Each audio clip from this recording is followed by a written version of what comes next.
ठीक है, तो हवा द्वारा प्रतिरोधी बल,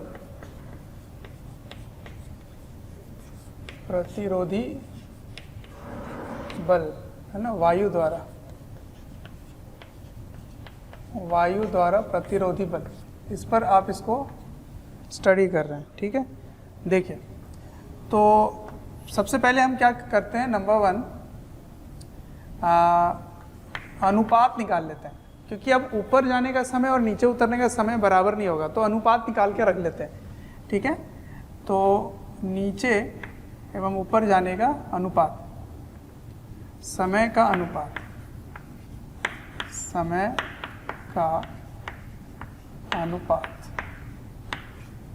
ठीक है ना, समय का अनुपात। चलो, तो देखते हैं इधर, जब ये ऊपर की ओर जा रहा है, ऊपर की ओर, तो वेग ऊपर है। हमेशा वायु द्वारा लगाया गया प्रतिरोधी बल वेग के विपरीत दिशा में लगता है। वेग, कोई भी वस्तु जिस दिशा में जा रहा है उस वेग के विपरीत दिशा में लगेगा। अच्छा जी, ठीक है, तो अगर u ऊपर है, अगर ऊपर है, तो मान लेते हैं प्रतिरोधी बल जो हवा ने लगाया उसके द्वारा जो मंदन आया है वो a आया है। ठीक है, a आया, तो इधर लिख दिया आपने a। ठीक, और गुरुत्वाकर्षण बल, गुरुत्व द्वारा g नीचे, तो ये हो गया अपवर्ड के लिए। ये क्या हो गया, अपवर्ड के लिए, ऊपर जाने का समय। जब वो लौट कर नीचे आएगा, है ना, जब वो नीचे आ रहा है तो उस समय वेग उसकी ऐसी होगी, और वेग के विपरीत दिशा में ही इसका मंदन होगा। ठीक है, और जी हमेशा नीचे लगने वाला है, जी हमेशा नीचे ही लगेगा। क्लियर है जी? तो नीचे लग रहा है, लेकिन वेग के विपरीत दिशा में त्वरण होगा, तो ये हो गया डाउनवर्ड। ये क्या हो गया, डाउनवर्ड। ये है अपवर्ड, ये है डाउनवर्ड। अब आपको समय ज्ञात करना है ना, क्या ज्ञात करना है, समय। तो एक बात जरा समझ लो, चाहे वो नीचे से ऊपर जाए या ऊपर से नीचे आए, एक चीज बराबर है, वो क्या है, वो है दूरी, है ना। ये दूरी जो h है वो इसको लौटने के समय भी उतने ही दूरी तय करनी पड़ेगी। समझ में आया? सिर्फ एक ही बात सत्य है कि दूरी बराबर तय करना है, ना ही वेग वही होगा और ना ही समय बराबर होगा, है ना। जबकि अगर एयर का रेजिस्टेंस हटा दो तो समय भी उतना ही लगता है जितना नीचे से ऊपर जाने में, ऊपर से नीचे आने में लगेगा, और वेग भी वही होगा, जिस वेग से आप फेंकोगे उसी वेग से वापस आपके हाथ में आएगा। ठीक है, चलो, तो जरा समय का अनुपात निकाल लेते हैं। तो वो कैसे निकलेगा, तो उसके लिए आपको सबसे पहले क्या ज्ञात करना है, ऊपर जाने का दूरी। तो h डायरेक्ट लगा दो, h बराबर क्या हो जाएगा, u²/2g था, तो g की जगह g + a हो जाएगा। ठीक है ना। तो यहाँ पे आप त्वरण क्या लिखेंगे, त्वरण a1 लिख लो इसको। तो a1 क्या होगा, दोनों समान में ही है, तो g + a हो गया, a की दिशा में। और इसके लिए a2 क्या होगा, दोनों विपरीत दिशा में, तो क्या लिखेंगे आप, g - a। आया समझ? ठीक है, g + a, g - a। ठीक है, तो h यही रहेगा। अब आते हैं टाइम ऑफ अपवर्ड जर्नी। तो टाइम ऑफ क्या होगा, उसमें क्या था, u/g, तो यहाँ क्या लिखोगे, u/g + a। ठीक है, तो u इसमें अलग अलग होगा, तो u के टर्म्स में आपको नहीं लिखना, h के टर्म्स में लिखना है। तो h वाला आप लगा लो, h वाला। तो ऊपर जाने का समय क्या हुआ, कोई बात नहीं, चलो ये छोड़ देते, ये हो गया अपवर्ड जर्नी। अब डाउनवर्ड की बात हो रही है, नीचे आने का। तो नीचे आने में वेग क्या होगा यहाँ पे, पहले ये 0 हो जाएगा, है ना। अब आप केवल नीचे देख रहे हो तो u हो गया 0। तो डाउनवर्ड के लिए आप सॉल्व कर रहे हैं नीचे, ठीक है। तो नीचे में लिखने के समय आपको क्या ध्यान रखना है कि u हो जाएगा वहाँ पर 0, u क्या हो जाएगा 0, a क्या हो जाएगा, आपने किस दिशा में माना है, नीचे की दिशा आप प्लस मानते हो तो g माइनस ए हो गया, है ना। तो g माइनस ए, ठीक है। उसके बाद s कितना तय करना है h, और h का मान क्या है u स्क्वायर बटा, ये u डैश ले लेते हैं, u स्क्वायर बटा 2g प्लस ए, ठीक है। आपको ज्ञात क्या करना है, समय। तो क्या लगाएंगे, s बराबर u t plus half a t square. तो s का मान क्या हो गया, u square by 2g plus a, ये 0 हो गया, प्लस हाफ ए का मान क्या हो गया, g माइनस ए इंटू टी डाउन का स्क्वायर। इसमें से 2 और 2 कैंसिल हो गए, ठीक है। तो टी डाउन क्या आया जरा देखना, देख लो ध्यान से। तो t square down equals to, ये दोनों नीचे आ गए, तो u square by g plus a g minus a, ठीक है। अब इसका रूट ले लो, तो रूट लोगे तो यहाँ से ये हट जाएगा। तो आपको अनुपात चाहिए, क्या चाहिए, अनुपात। तो T up by T down, है ना। तो टी अप और टी डाउन का अनुपात निकालिए। तो टी डाउन में क्या आएगा, यहाँ से रूट हटा दो, तो u बटा रूट के अंदर g plus a g minus a, ठीक है। ये डाउन है। तो अब क्या हुआ, u बटा g प्लस ए, u बटा g प्लस ए, और डाउन क्या हुआ, u रूट के अंदर क्या आ गया, g plus a g minus ए। तो u और u कैंसल। अब इसको रूट के अंदर ले जाओ, तो रूट के अंदर ले जाओगे तो क्या होगा देखना, g plus a g minus ए, और अंदर में होल स्क्वायर हो गया, g प्लस ए का होल स्क्वायर। तो ये दोनों कट गए। तो अनुपात इसको याद कर लो ताकि बार बार करने की ज़रूरत ना पड़े। T up by T down क्या होता है, जी माइनस ए बटा जी प्लस ए। ये हो गया समय का अनुपात, ठीक है। अब मान लो ए नहीं दिया है, क्या दिया है, बल। अगर बल दिया होगा, अगर बल दिया गया होगा तो आप ए को क्या लिखेंगे, इफ फोर्स गिवन।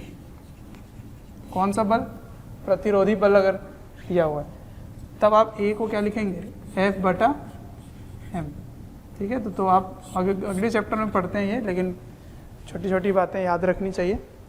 एफ बराबर एम ए होता है तो ए बराबर एफ बाई एम होगा। तो इसके जगह क्या लिखोगे, एफ बाई एम, फिर एम एम मल्टीप्लाई कर दोगे तो यहाँ एम जी हो जाएगा, यहाँ एम जी हो जाएगा, एम और एम कैंसिल हो जाएगा। तो इसको ऐसे भी लिखा जा सकता है, अगर बल दिया गया हो तो कैसे लिखोगे, M G minus M F M G plus F का रूट। कब लगाएंगे ये सूत्र, जब बल दिया हो, प्रतिरोधी बल। एफ क्या है, प्रतिरोधी बल, किसके द्वारा, वायु द्वारा, वायु द्वारा प्रतिरोधी बल, ठीक है ना। तो ये सब बातें तब सत्य है जब कांस्टेंट है, एफ कांस्टेंट होना चाहिए, एक नियत होना चाहिए, कांस्टेंट होना चाहिए। ये नहीं कि ये परिवर्तित हो रहा हो, परिवर्तित होता हुआ भी आपको मिलेगा आगे, लेकिन मैंने दोनों में नियत लिया है, कांस्टेंट लिया है, ठीक है। ए कांस्टेंट है या एफ कांस्टेंट है, ठीक है। अभी तक सिर्फ कांस्टेंट वाला चल रहा है। चलो, तो ये आपको समझ आ गया कि ऊपर और नीचे का समय अलग होगा। वही बात वेग के साथ भी है। तो अगर आपने u से फेंका है, तो जब वो लौट कर आएगा तब उसका वेग अलग होगा। तो वो कैसे निकालेंगे? तो आपको नीचे जाने का समय पता है, उसको आप g से मल्टीप्लाई कर दो या इसके इस वेग से मल्टीप्लाई कर दो, तो अपने आप ही निकल आएगा, ठीक है ना। या समय का आपको अनुपात पता है, ये होता है, तो नीचे आने का समय निकाल लीजिए, उसको वेग से त्वरण से गुणा कर दीजिए तो वेग आ जाएगा, ठीक है। ठीक है, तो अगर प्रतिरोधी बल नहीं है तब तो समय ऊपर और नीचे का बराबर होगा, और जिस वेग से आपने फेंका था उसी वेग से वो वापस आएगा, ठीक है। और एक बात समझ लो कि जब भी आप ऊपर फेंकते हो बॉल, तो उस समय u0 नहीं होता है। u0 होगा तो ऊपर जाएगा ही नहीं। टॉप मोस्ट पॉइंट पर, जो बिल्कुल सबसे अधिकतम ऊंचाई जब वो पहुंचेगा तब उसकी अंतिम वेग 0 हो जाएगी, ठीक है। ये दो बात आपको ध्यान रखना है। अच्छा, तो अगर प्रतिरोधी बल नहीं है, इफ नो एयर रेजिस्टेंस, आप इस चैप्टर में बिना एयर रेजिस्टेंस वाले ही पढ़ेंगे। एयर रेजिस्टेंस का केवल अनुपात याद रख लीजिए, काफ़ी है, ठीक है। तो आप क्या बोल सकते हैं कि अपवर्ड जर्नी यानी कि ऊपर जाने का जो भी यात्रा है, upward journey and downward journey. Thank you dear students, हमें ढेर सारा प्यार देने के लिए। डेली हज़ारों स्टूडेंट्स हमारे वीडियो से लाभ उठा रहे हैं, उनको काफ़ी बेनिफिट पहुंच रहा है हमारे वीडियो लेक्चर से। आपसे एक रिक्वेस्ट है कि डिस्क्रिप्शन बॉक्स पे एक लिंक है, उस लिंक को क्लिक करें और अपनी एनरोलमेंट सुनिश्चित करें। और साथ ही जिनको स्टडी मटेरियल या फिर डाउट सेशन चाहिए, वो प्रीमियम कोर्सेज के लिए भी एनरोल कर सकते हैं। And downward journey are symmetrical. अब सिमेट्रिकल मतलब क्या होता है? मतलब एक जैसा, ठीक है। समझना इस बात को कि मान लीजिए आपने यहाँ से फेंका ऐसे एक गेंद, ये ऊपर जाता है और ऊपर जाकर फिर ऐसे नीचे आ जाता है, ठीक है। तो जितने से आपने फेंका था, U से फेंका था, वो U से ही वापस आ जाएगा यहाँ पर, ठीक है। U से फेंके थे, U से वापस आएगा। अब किसी भी एक हाइट को आप देखोगे, सपोज ये ऊंचाई आपने h लिया, तो ये h ऊंचाई ऊपर जाने समय भी वो उससे क्रॉस करके जाएगा, और जब वो लौट कर आएगा तब भी वो जाएगा, देख रहे हो। तो एक ऐसी विस्थापन है जिसमें 2 बार वो वस्तु क्रॉस कर रहा होता है, ठीक है। तो यहाँ पे अगर इसकी वेलोसिटी v है तो फिर से v होगी, लेकिन इसकी दिशा परिवर्तित होगी, ठीक है ना। सेम ऊंचाई, वो सेम अगर आपको ऊंचाई देखना है तो वो दो बार पास करेगा जिसका समय अलग अलग होगा, लेकिन वहाँ पे वेग की सिर्फ दिशा ही अलग होगी, उसका जो परिमाण है वो बराबर रहेगा, वो समान रहेगा, वो नहीं परिवर्तित होगा, ठीक है। अच्छा, ये बात हो गया। अच्छा, तीसरा बात समझ लो, अगर आप इसमें सूत्र रखें S बराबर, तो ये H हो गया, ये हो गया UT, ऊपर जा रहा है तो -12 GT² हो गया। सबको एक साइड ले आओ, तो H बराबर क्या आ रहा है, देखिए 12 GT², इसको इधर ले आए, इसको इधर ले आए, -UT + H बराबर 0। अब देखिए ये H वो 2 अलग अलग समय पे पहुंचता है, तो मान लीजिए इसका जो रूट है वो 2 रूट आ गए, T1 और T2। तो T1 टाइम यहाँ से यहाँ का होगा, T1 टाइम छोटा वाला टाइम ये होगा, तो T2 क्या होगा फिर? T2 होगा पूरा ये, यहाँ से ऐसे जाकर यहाँ तक ये होगा, ठीक है। ये समय क्या है? t2, ये समय है t2, ये समय t1 है, ये समय t2 है। तो अगर आप t2 में, तो इसका मतलब ये वाला समय भी क्या होगा? t1 होगा, क्योंकि सिमेट्री है। अगर यहाँ से यहाँ जाने का समय t1 है तो यहाँ से यहाँ आने का समय भी t1 होगा, क्योंकि अपवर्ड और डाउनवर्ड जर्नी बराबर होता है। तो इसका मतलब t1 और t2 अगर आप जोड़ दें, t1 और t2 अगर आप जोड़ दें तो वो क्या निकल के आ जाता है? Total time of journey, total time of journey. इसका मतलब क्या हुआ? इसका मतलब हुआ time of flight, time of flight हो गया, ठीक है। अगर आप इसको वेरीफाई करना चाहते हैं तो अगर आपको क्वाड्रेटिक याद है, क्वाड्रेटिक, तो क्वाड्रेटिक में क्या पढ़ा था? सम ऑफ रूट्स क्या होता है? अल्फा प्लस बीटा का मान क्या होता है? माइनस बी बाई ए, है ना। तो वो होता है minus B by A, alpha plus beta बराबर माइनस बी बाई। इसमें ये वाला बी है, ये क्या है? ये है ए, और ये क्या है? ये है बी, और ये क्या है? ये है सी। तो माइनस बी बाई ए करो, देखो तो क्या आ रहा है? माइनस और माइनस प्लस हो गया, तो बी की जगह क्या आ गया? यू, ठीक है। ए का मान क्या है? जी बटा 2, तो जी बटा 2 करोगे, 2 चल गया ऊपर, तो 2u बाई जी तो था टोटल टाइम ऑफ फ्लाइट, है ना। तो इसका मतलब अगर एक हाइट आपको दिया गया है और उसका 2 समय दिया गया है कि 2 अलग अलग समय में सेम हाइट पहुंचता है, तो दोनों समय को जोड़ दोगे तो वो क्या आ जाएगा? टोटल टाइम ऑफ फ्लाइट आ जाएगा, ठीक है ना। तो बड़ा ही इंपॉर्टेंट पॉइंट है ये, ठीक है। ये टाइम ऑफ फ्लाइट आ गया 2u बाई जी, ठीक है। फिर h कैसे लिखोगे? h क्या होगा?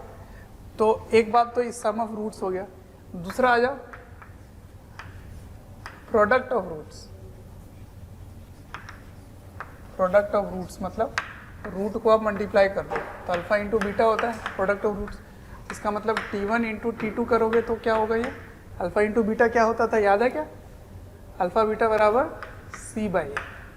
तो t1 t2 बराबर c बाई ए। c क्या है? h, और a क्या है? Half g। तो h का मान क्या निकल के आ गया? देखना जरा, h बराबर half g t1 into t2। तो आपको ये दोनों ही सूत्र याद कर लेना है, ये और ये। इसको कब लगाओगे, इसको कब लगाओगे? t1 t2 क्या है? 2 अलग अलग समय। कौन सा 2 अलग समय है? एक ही ऊंचाई 2 अलग समय में आता है, दोनों समय को जोड़ोगे तो क्या आएगा? Total time of flight. और इधर h क्या होगा? हाफ g t1 t2, ठीक है। क्या ये h मैक्स है? नहीं, h मैक्स नहीं है। आपको h मैक्स निकालने के लिए क्या करना पड़ेगा? टोटल हाइट चाहिए ना, तो टोटल हाइट के लिए आपको फिर u निकालना पड़ेगा। यहाँ से आपको t पता चल गया ना, तो u क्या होगा? gt बाई 2, है ना। टाइम और टोटल टाइम मिल गया ना, तो u आ गया, u के बाद इसमें रखोगे तो h मैक्स आ जाएगा। नहीं आया समझ? यहाँ से क्या लिखा आपने? t बराबर 2u बाई जी, तो u बराबर क्या है? u बराबर gt बाई 2। तो यहाँ से u आ गया ना। अब h मैक्स क्या होगा? u square by 2g। तो u स्क्वायर यहाँ से रख दो, तो g square t square by 2 u square किया तो ये 4 हो चुका है, तो 4 इंटू 2g, ठीक है। तो 8 आ गया, तो यहाँ से g और g कैंसिल हो गए, तो ये क्या आ गया? 1/8 इंटू जी, जी आ गया ऊपर, g इंटू टी स्क्वायर, तो ये आ गया h मैक्स। अगर फॉर्मूला याद रखोगे तो अच्छी बात है, ये तो डिराइव कर लेना। पर ये दोनों याद रखना बिल्कुल आसान है कि दोनों को जोड़ दो तो टाइम ऑफ फ्लाइट आ गया, और हाफ जी t1 t2 कर दो तो वो ऊंचाई आ जाएगी, ठीक है। चलो, तो ये इंपॉर्टेंट फॉर्मूले थे, इनको आपको याद रखना है। चलो अब इस कंसेप्ट को लगाते हैं इस क्वेश्चन पे, ठीक है। क्या लिखा हुआ है कि एक गेंद है जिसको ऊपर की ओर 28 मीटर प्रति सेकंड की चाल से फेंकते हैं, ठीक है। और ऊपर फेंकने के बाद आपको ये बताना है कि उसकी अधिकतम ऊंचाई क्या होगी, अधिकतम ऊंचाई क्या होगी, ये ज्ञात करना है आपको। ठीक है, चलो तो देखते हैं। ये है, आपने यहाँ से फेंका, ऐसे ऊपर जा रहा है ये u से, और u का मान क्या है 28 मीटर प्रति सेकेंड। ठीक है, अब ऊपर जाते जाते जाते जाते इसकी अधिकतम ऊंचाई क्या होगी ये पूछा गया है। तो अधिकतम ऊंचाई hmax इसको मान लेते हैं। तो क्या करें, मैंने कहा था कि सूत्र याद कर लीजिए तो तुरंत ही हो जाएगा, तो डायरेक्ट लगा दूं क्या। तो hmax बराबर u²/2g। तो u का मान 28 है, 28 और 2 और ये 10 ले लेते हैं g का मान। ठीक है, तो ये 2 से काट लो 14 और 28/10 है। ठीक है, तो इसको गुना कर लीजिए और 10 से भाग कर लीजिए, तो इसका उत्तर आ जाता है 39.2 मीटर। ठीक है, ये हो गया। अब दूसरा सवाल देखो क्या है। दूसरा सवाल ये है कि उस गेंद की वेग ज्ञात करें कब, जब ऊपर पहुंच रहा है उसके 1 सेकंड पहले। तो मान लीजिए ये यहाँ पर है, वो इस समय आपको वेग ज्ञात करना है, वेग। ठीक है, और यहाँ से यहाँ जाने का जो समय है वो क्या लग रहा है, यहाँ से यहाँ जाने का जो समय है वो समय लग रहा है 1 सेकंड। ठीक है, ऊपर जाने का समय है 1 सेकंड। तो इस समय वेग ज्ञात कीजिए। तो देखो, इसको करने का मैं आपको एक शॉर्टकट मेथड बताता हूँ कि अभी मैंने क्या बताया कि वायु द्वारा कोई भी प्रतिरोधी बल नहीं लग रहा है, एयर रेजिस्टेंस बिल्कुल भी नहीं है। तो आप अपवर्ड और डाउनवर्ड जर्नी सिमेट्रिकल मान सकते हैं, एक जैसा। तो 1 सेकंड ऊपर जाने का ना देखकर 1 सेकंड नीचे आने का देख लो, तो वही होगा, बस वेग की दिशा परिवर्तित हो जाएगी, बस, है ना। तो आप इसको ऐसे करो, नंबर 2, 1 सेकंड उस गेंद की वेग अधिकतम ऊंचाई पहुंचने से 1 सेकंड पहले ज्ञात करें, है ना।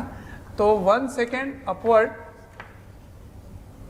Last 1 second of upward journey is equals to first 1 second of downward journey,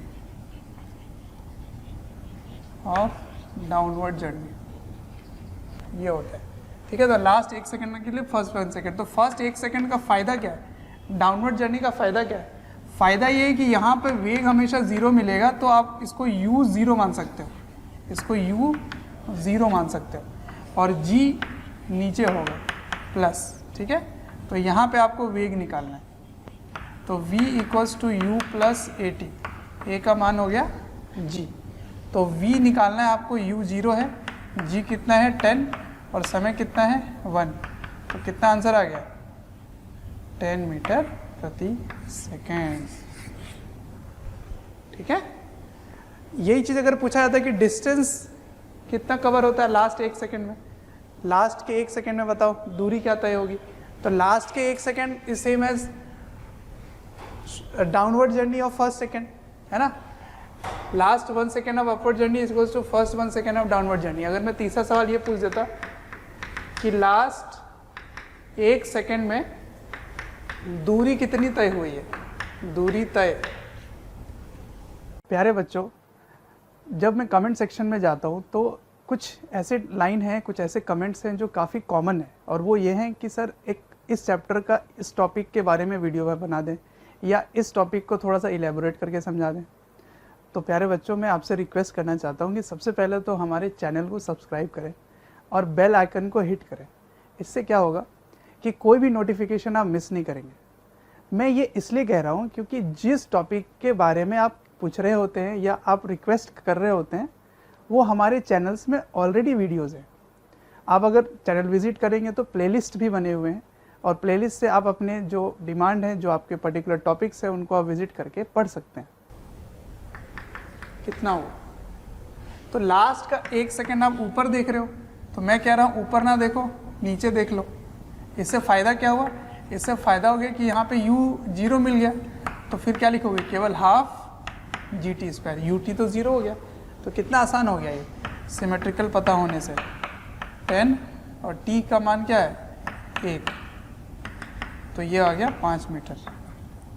ठीक है, तो जब कोई भी वस्तु को आप फेंक दो, किसी भी वस्तु को फेंकोगे तो लास्ट 1 सेकेंड में सभी के सभी 5 मीटर तय करेंगे, या जब वो लौट के आ रहे होंगे तो पहले 1 सेकेंड में वो हमेशा 5 मीटर तय करेंगे अगर g का मान 10 है। g का मान अगर 9.8 है तो 4.9 होगा।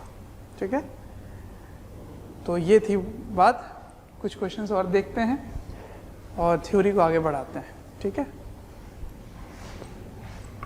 चलो, तो जो मैंने आपको अभी थ्योरी बताया उस पर बेस्ड क्वेश्चन लेते हैं। ठीक है ना, तो देखो सवाल क्या है?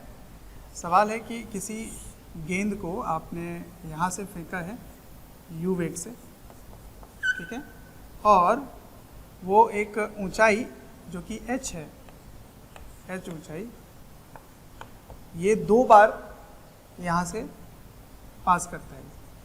पहला है 2 सेकेंड में, पहला है 2 सेकेंड, और फिर है दूसरा 6 सेकेंड। ठीक है ना, 6 सेकेंड। ठीक है, तो अगर वो h ऊंचाई 2 सेकेंड और 6 सेकेंड, 2 ऐसे समय हैं जिसमें ये यहाँ पर पहुँचता है, तो आपको क्या क्या ज्ञात करना है? सबसे पहले ज्ञात करना है कि उड्डयन काल क्या है? उड्डयन काल मतलब time of flight, time of flight, ये ज्ञात करना है। ठीक है, जिसको क्या बोलते हैं? टी। नंबर 2 क्या ज्ञात करना है? तो अधिकतम ऊंचाई, अधिकतम ऊंचाई, ठीक है, जिसको क्या बोलते हैं? H max. नंबर 3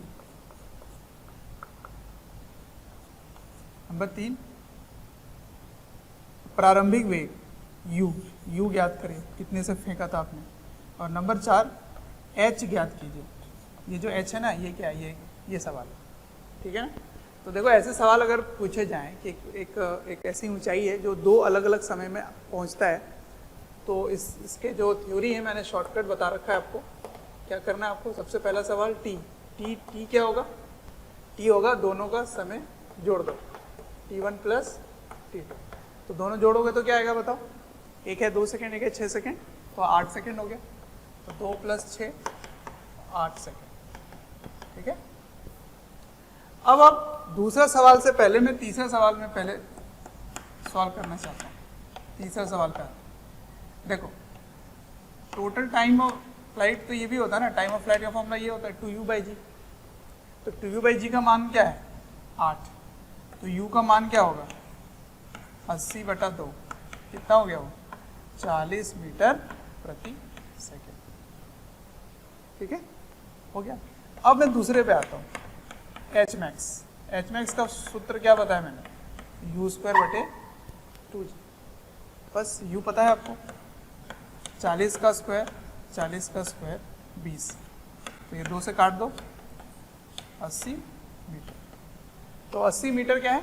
अधिकतम ऊंचाई, मतलब ये है ऊंचाई, है ना, ये ऊंचाई, this is H max. Clear है? आगे बढ़ते हैं, क्या निकालना है? और वो वाली एच क्या होगी? नंबर 4, ये एच क्या है ये बताना है। तो देखो आप इसको इस फॉर्मूले से कर सकते हैं, u का मान पता है आपको और समय पता है, तो ये h आप निकाल सकते हो। तो h आप इस प्रकार भी नहीं लिख सकते हैं, ut माइनस हाफ GT²। तो h निकालना है, u का मान क्या है? u का मान है 40। तो 40 और किस समय पहुंचा हो? 2 सेकंड में। ठीक है, minus half g t², t का मान क्या है? 2 सेकेंड। टी का मान क्या है? हाँ, ये पहला वाला जो पहुंचा वो 2 सेकेंड में पहुंचा ना, पहले 6 सेकेंड में तो वो लौट कर आया है, तो 2 सेकेंड, ठीक है ना। 2 से आपने कर दिया यहाँ पे गुणा, तो 2 का स्क्वायर, 2 को 2 बार मैंने गुणा कर दिया, तो 2 से 2 कट गया, ये कितना हो गया 80, 80 में से कितना घटा दिया 20, तो उत्तर आ गया 60 मीटर। अब इसको मैंने जो सूत्र बताया था आपको डायरेक्ट कर सकते थे, एच को क्या लिखना होता है, हाफ जी T1 T2, ठीक है। तो हाफ 10 इंटू 2 इंटू 6, तो देखो ये एक बार में आंसर आ गया 60 मीटर, ठीक है ना। ये दूसरा मेथड है, और करके लिख दिया मैंने दूसरा मेथड 2। तो देख लो सारे सूत्र अगर आपको पता होते हैं तो कितने आसानी से सवाल हो जाते हैं इस प्रकार के सवाल। तो अगर 2 अलग अलग समय दिया गया हो और उसमें आपको ये सब चीज़ें पूछे जाएं, सीधा सूत्र रखिए, बहुत जल्दी आ जाएगा, ठीक है। चलो अब एक और क्वेश्चन मैं देता हूँ आपको। ये क्वेश्चन एक तरह का थ्योरी भी होगा, इसको आप सूत्र की तरह इसको याद रख लेंगे। क्या है सवाल, देखते हैं। सवाल है कि किसी एक वस्तु को आपने नीचे से फेंका है u1 वेग से, और उसी समय आपने दूसरे वस्तु को फेंका है u2 से, ठीक है। और उनके मध्य जो दूरी है वो है h। तो आपको क्या ज्ञात करना है, कितने समय में वो मिलेंगे या एक दूसरे को पास करेंगे, ठीक है ना। तो मिलने का समय ज्ञात करना है, मिलने का समय ज्ञात करें, ठीक है। ये है सवाल। तो इसको कैसे करेंगे देख लीजिए। देखिए ये पहली गेंद ले लेते हैं फर्स्ट, और ये दूसरी गेंद ले लेते हैं सेकंड, ठीक है ना। तो फॉर फर्स्ट बॉल, पहले वाले गेंद के लिए मान लेते हैं कि ये यहाँ से x दूरी पर जाके मिलते हैं, है ना। ये मान लेते हैं ये दूरी क्या है, x, ये x है। तो ये दूरी क्या होगा बोलो, ये होगा h माइनस एक्स, ठीक है ना। ये दोनों वहाँ जाके मिल रहे हैं। और इस समय जो खर्च हुआ है, जो मुझे निकालना है, वो समय t खर्च हुआ है, ठीक है ना। t समय की बात है। आगे बढ़ते हैं। तो पहले वाले गेंद के लिए प्रारंभिक वेग क्या हो गया u1, लेकिन a क्या हो जाएगा -g, ठीक है ना। s क्या हो जाएगा x, और टाइम t हो, ठीक है। तो इसमें आप लगा दीजिए वो सूत्र। तो s बराबर ut minus half gt square.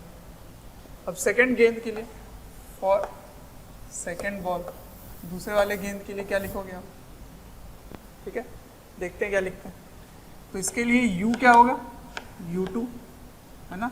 a क्या हो जाएगा +g, क्योंकि आप इसके लिए नीचे वाले दिशा में इसको लेके जा रहे हैं, तो +g हो जाएगा।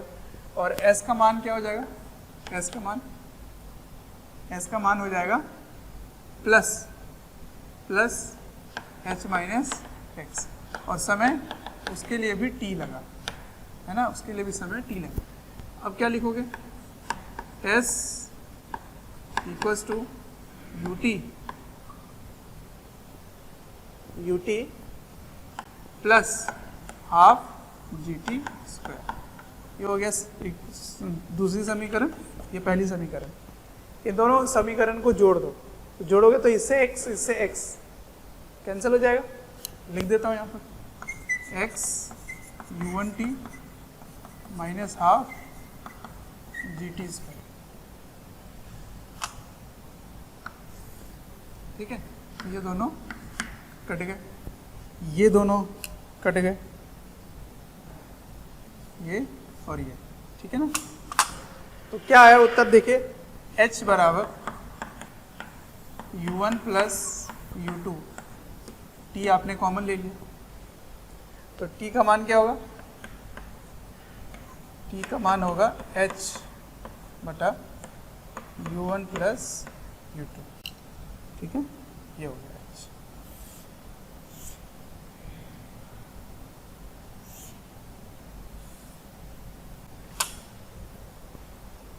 इस समय में ये मिलेंगे। अब आप उसको याद कर लोगे तो मान लीजिए एक को आपने जस्ट छोड़ा तो प्रारंभिक वेग 0 हो गए, तो उस समय u2 का मान 0 हो जाएगा।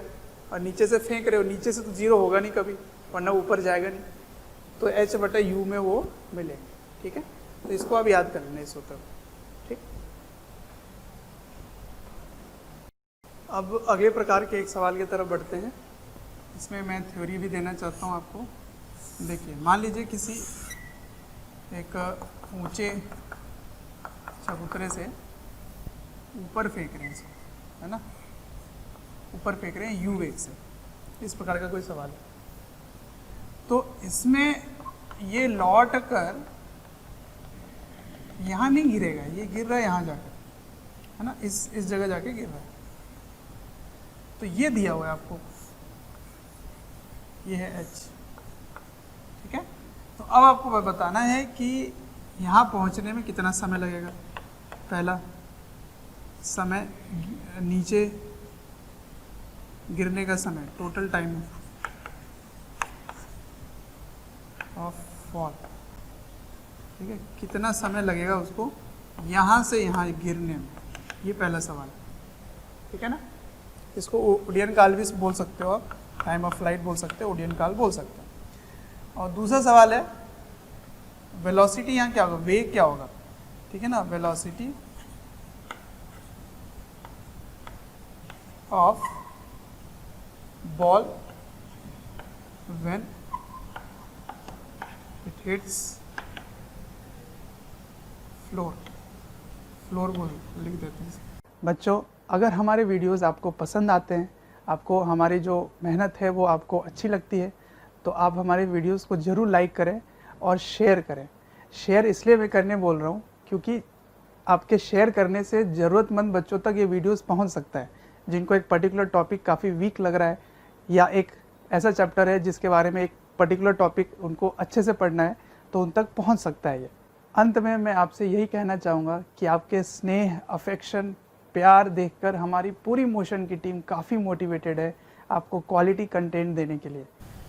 ठीक है, तो नीचे जब ये गिरेगा उस समय उसकी वेग क्या होगी, ये ज्ञात करना है। v का मान क्या होगा u और h के टर्म्स में। ठीक है, तो ये भी एक तरह का थ्योरी है। कैसे करें इस प्रकार के सवाल को कैसे करेंगे, तो कुछ नहीं करना है, सिर्फ सही चिन्ह आपको, हर जो भी आपने यहाँ लिख रखा है उसके चिन्ह सही रखना है आपको। ठीक है ना, साइन सही रखना है। तो देखते जाइए कैसे करेंगे इसको। ऊपर हमेशा मैंने बताया था कि जिधर फेंकते हो उधर ही प्लस माना जाता है, तो u हो गया प्लस u। ठीक है, a क्या लोगे,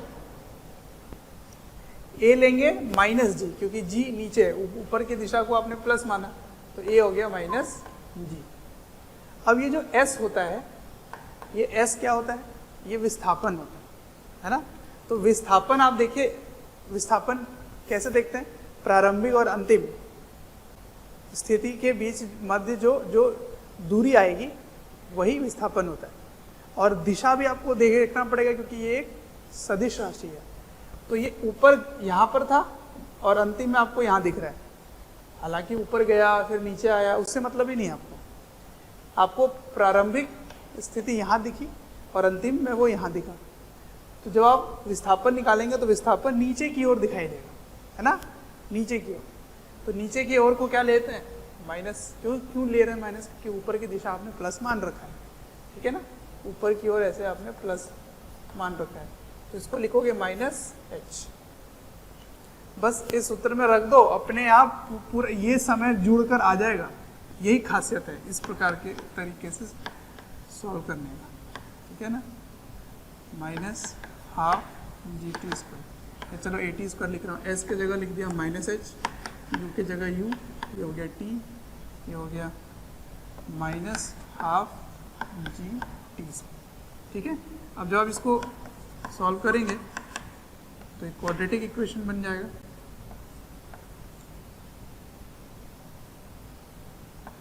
माइनस h बराबर 0। तो t का मान क्या हो गया, t का मान हो गया माइनस u, माइनस u हो जाएगा plus minus u square minus 2a S, S क्या है माइनस एच, मतलब 2ac होता है। हाँ समझ रहे हो क्या कर रहा हूँ, बी स्क्वायर माइनस 2ac, सही है। ये क्या हो गया, a हो गया, और ये क्या हो गया पूरा का पूरा c हो गया, और ये क्या हो गया b हो गया, है ना, पढ़े हो गया आपने, बटा 2a, a का मान क्या है हाफ जी, तो ये हाफ और हाफ कट जाएंगे, यहाँ से यहाँ 2 और 2, ये दोनों कट गए, ये दोनों कट गए, तो उत्तर क्या आया देखिए, t बराबर u plus minus u square plus 2gh, है ना, u स्क्वायर प्लस 2gh, और भाग किससे देना है, g से, ठीक है। अगर याद कर पाए तो ठीक है, इसको नहीं भी याद किए तो चल जाएगा, आपको ये लेकिन याद रखना है कैसे करते हैं, ठीक है ना। अच्छा, इसमें अगर इसका मान इससे ज़्यादा हो गया तो माइनस नहीं लगाओगे, क्योंकि नेगेटिव नहीं हो सकता इसका आंसर, ठीक है ना, वैसे प्लस ही आएगा, एक ही आंसर आएगा, टोटल टाइम फ्लाइट एक ही आंसर, 2 रूट नहीं होंगे। तो टी पता चल गया आपको, तो पहला सवाल हो गया। अब दूसरा कैसे करेंगे, तो v बराबर u माइनस जी टी, ठीक है, ऊपर जाके नीचे आया, लेकिन एक ही साइन कन्वेंशन फॉलो करना है, या तो फिर तोड़ के करो, यहाँ से यहाँ, फिर यहाँ से यहाँ, फिर यहाँ से यहाँ, ऐसे करो, या एक ही सूत्र लगा दिए, काम खत्म हो जाएगा। यही इस चीज़ का बहुत ही बड़ा फायदा है कि अगर आप सही चिन्ह लगा के करेंगे तो वो टोटल आएगा। आपको लग रहा होगा कि सर ये समय तो जुड़ेगा ही नहीं, आप तोड़ के करके देख लो, आ जाएगा आंसर, सेम आंसर आएगा, क्योंकि देखो यहाँ से यहाँ जब पहुँचता है तो विस्थापन 0 होगा, तो विस्थापन 0 हुआ तो इसलिए मैंने वो विस्थापन लिया ही नहीं। अब ये यहाँ से यहाँ जाएगा तो विपरीत दिशा में जा रहा है, तो माइनस ले लिया। लेकिन जब आप g को माइनस रख के सॉल्व कर रहे हो, जबकि देख रहे हो ऊपर माइनस होगा लेकिन नीचे आते आते प्लस हो जाता है, लेकिन आपने इसको भी माइनस रखा, इसको भी माइनस रखा, तो इससे जब आप करते हो तो टोटल समय ऑटोमेटिकली जुड़ के आ जाएगा। आप तोड़ के भी कर सकते हो और ऐसे करके मिला लेना, उत्तर बराबर आएगा।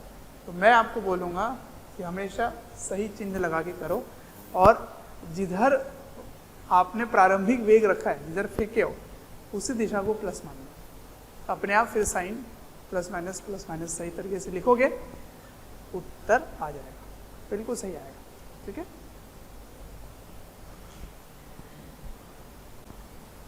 देखो इसी कंसेप्ट को इनडायरेक्टली एक किसी मेथड में मैं लगा के दिखाता हूँ सवाल को। मान लीजिए ये एक बलून है, बहुत बड़ा गैस वाला बलून, ठीक है, और इस बलून से ये इस समय मान लीजिए इसकी जो वेग है ऊपर की ओर वो है 4 मीटर प्रति सेकंड, ठीक है, ये,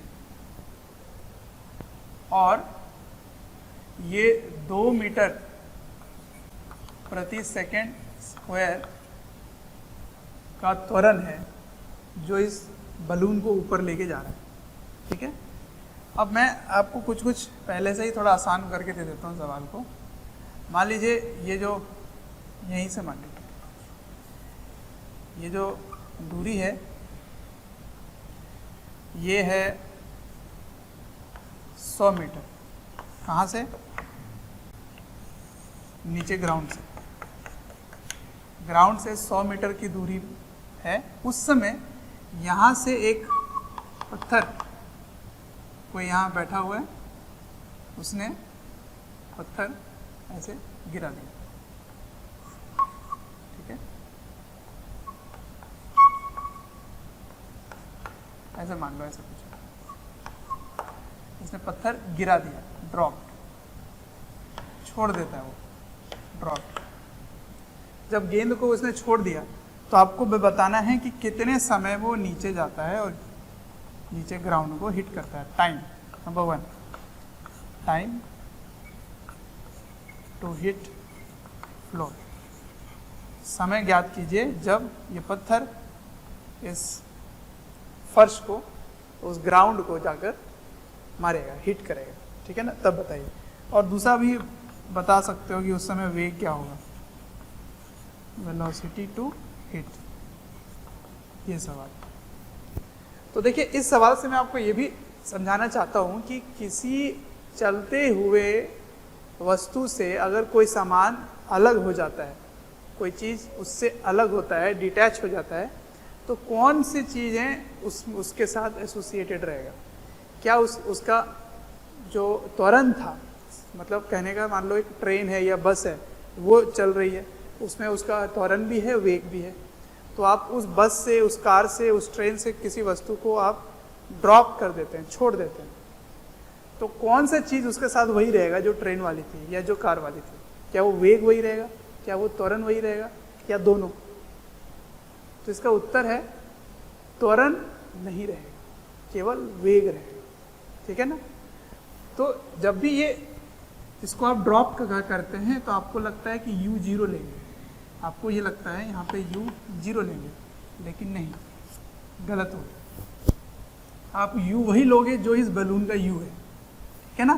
क्योंकि आप कैसे हो रहा है, क्योंकि आप हाथ से जैसे छोड़ना चाहे उस समय आप खुद भी ऊपर ऐसे जा रहे हो, है ना। आपने यहाँ सोचा कि अब मैं ड्रॉप करना चाहूँगा, उसका जब आप सोचे तब यहाँ पहुँचा, फिर आप सोच रहे कि अब छोड़ना है, तब तक हाथ यहाँ आ गया, फिर जब आप छोड़ रहे थे तो हाथ यहाँ आके छोटा। तो सोचो आप सोच रहे हो यहाँ मैंने छोड़ा, लेकिन ये ऊपर ऐसे इतना चला गया, है ना। तो वो कैसे जाएगा, जब तक इसका वेग नहीं होगा वो तो जाएगा ही नहीं ऊपर। इसका मतलब वेग वही होगा जो बलून का वेग। तो ये मानता हूँ मैं कि ये त्वरित है, लेकिन ये वेग इसी क्षण में है, इस समय जब आप इसको ड्रॉप किए उस समय इसका वेग क्या है, 4 है। वो बदल नहीं रहा, मतलब हर सेकेंड वो बदलेगा, बिल्कुल सही बात है, लेकिन जब आप छोड़े थे उस समय उसका वेग दिया हुआ है 4 मीटर प्रति सेकेंड। तो इसको कैसे आप सॉल्व करेंगे, इसका u 0 नहीं होगा, क्या होगा u बराबर 4 मीटर प्रति सेकेंड होगा। अब बात आती है a की। a क्या होगा, क्या वो 2 लेके चलोगे आप, 2 मीटर प्रति सेकेंड स्क्वायर, क्योंकि आपने बोला कि बलून वाला वेग हो जाएगा, क्योंकि वो उसे छूट रहा है तो वेग वही होगा। क्या बलून का त्वरण भी उसके साथ होगा, आंसर इज नो, ये भी गलत है, त्वरण नहीं होता है। अब ये इससे अलग हो गया तो इसका तो त्वरण क्या होगा, गुरुत्वाकर्षण बल द्वारा जो आता है, मतलब g होगा। ठीक है, तो a बराबर क्या लिखेंगे, a बराबर g लिखेंगे, लेकिन किस दिशा में, क्योंकि आपको दिशा भी रखना है। तो देखो ध्यान से, अब आप इसका सही प्रकार में अगर आप देखें तो ये ऐसे चलेगा, ऊपर जाएगा फिर नीचे आके गिरेगा, ऐसा। ठीक है, ये होने वाला है। जबकि आप इसको ड्रॉप कर रहे हो, देख रहे हो आपने इसको छोड़ा है, तो छोड़ने पे प्रारंभिक वेग 0 होना चाहिए, लेकिन यहाँ 0 नहीं होगा। तो ये उसी प्रकार का हो गया, u ऊपर हो गया देखो, और a फिर क्या हो जाएगा, नीचे। तो g का मान क्या लोगे, माइनस।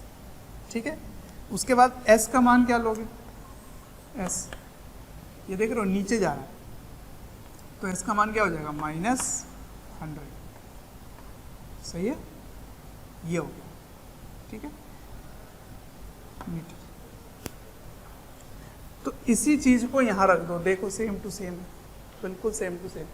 तो u का मान क्या हो गया, यहाँ पे जल्दी से लिख देता हूँ मैं, s का मान हो गया -100, ये सब कुछ वही है, और u का मान क्या हो गया, +4 मीटर प्रति सेकेंड। यहाँ रख दो, ठीक आंसर आ जाएगा। तो मैं डायरेक्ट यहाँ पे रख देता हूँ, देखता हूँ क्या आता है। तो u का मान कितना, जल्दी से देखो, 4 + 4 का स्क्वायर प्लस 2 × 10 × 100। देखो यहाँ माइनस मत रखना, ये तो माइनस होकर प्लस बन गया। यहाँ पे देखो माइनस रखा था जो कि इसको प्लस बना दिया। यही कंफ्यूजन हो जाता है कि वहाँ माइनस रख देते क्योंकि 100 माइनस में लिया गया था। अब g का मान 10। ठीक है, सॉल्व कर लीजिए इसको। हाँ, ये कितना हो गया, 16, और ये तो बहुत ही बड़ा हो गया नंबर। तो जो भी आएगा करके देख लीजिए, 1 2 3 2016, तो 4 + √2016 को भाग दे देना है 10। ठीक है, जो भी आंसर आएगा इतना सेकंड आंसर आ जाएगा, उसको यहाँ रखोगे तो वेग आ जाएगा। ठीक है ना। तो ऐसे करते हैं इस प्रकार के सवाल। देख रहे हो, आपको मैं यहाँ भी बता रहा था कि माइनस यहाँ पे आएगा नहीं क्योंकि बड़ा नंबर आता है हमेशा। चलिए फिर, तो ये हो गई बात। इसमें से आप वैसे 4 को बाहर कर सकते थे, है ना, तो थोड़ा छोटा हो जाता है, या इसको फैक्टराइज कर लो अलग से, हो जाएगा, कोई दिक्कत नहीं।